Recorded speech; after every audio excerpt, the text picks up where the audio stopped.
હવે આપણે પ્રોટીનની પરખ કરવાના છીએ. તેના માટે મેં દૂધ લીધું છે. આ કોપર સલ્ફેટ, આને ગુજરાતી ભાષામાં મોર થુથ્થું કહે છે. અને આ છે કોસ્ટિક સોડા. આને આપણે સાવધાનીથી વાપરવું જોઈએ કેમ કે આ બહુ જ ગરમ પદાર્થ છે અને જ્વલનશીલ પદાર્થ પણ છે. સૌથી પહેલા આપણે દૂધ નાખીશું.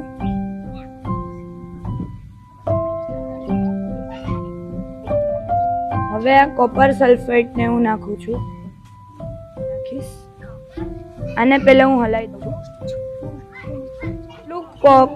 કોપર સલ્ફેટ નાખ્યું એનાથી 2 ગણું જાજુ હું કોસ્ટિક સોડા નાખીશ.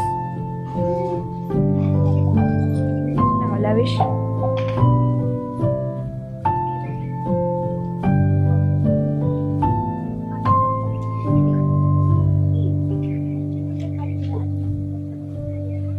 આમાં પ્રોટીન છે તે આમાં દર્શાવી છે કેમ કે દૂધ નાખ્યા પછી મેં કોપર સલ્ફેટ અને કોસ્ટિક સોડા નાખ્યું, એના લીધે આ જાંબલી રંગ આવ્યો છે, એટલે આની અંદર પ્રોટીન છે. જો પ્રોટીન ના હોય તો યથા કલર જ રહેશે, જેવો કલર હતો એવો જ રહેશે.